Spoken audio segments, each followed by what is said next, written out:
or in spheres of influence. But what about the holy mountain? We can look at the mountain of media, and there's an alarm going off there. You can look at the mountain or the sphere of government and politics. There's always a klaxon going off there.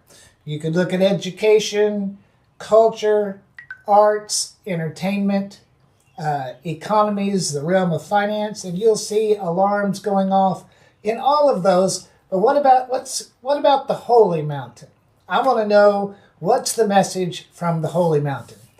And he goes on and says, let all the inhabitants of the land tremble, for the day of the Lord comes, it is near at hand. Now, what I want you to see is the beginning of the next verse. A day of darkness and gloominess, a day of clouds and thick darkness. That's one perspective.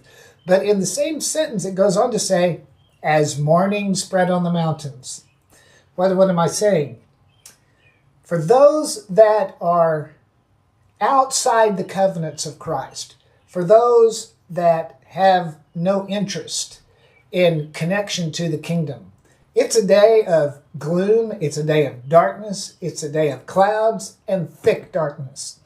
But for those of us that are enfranchised by the cross, those of us that are entitled by the righteousness of Christ, those of us that have connection in the kingdom by virtue of our relationship with Jesus, yes, the doom and gloomers have seen some things, but for us, it's as morning spread on the mountains. So is it morning spread on the mountains, or is it darkness and gloom?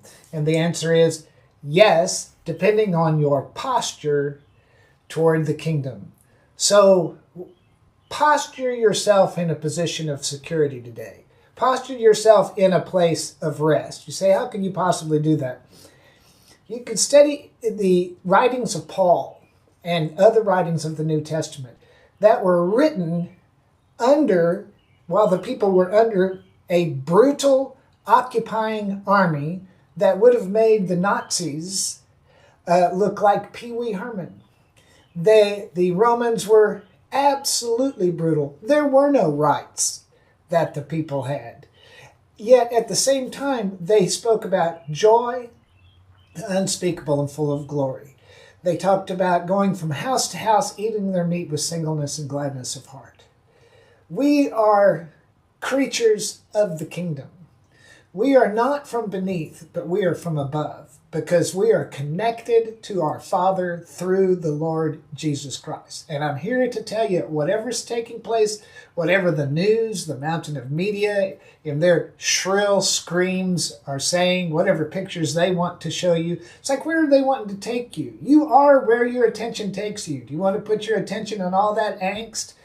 People have been consumed by political angst. They've been consumed by fear, trepidation, conspiracy thinking.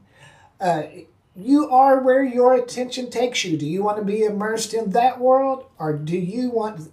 Colossians chapter 3 says, set your attention or your affections on things above, not on things of earth. And that word affection means emotional attenuation.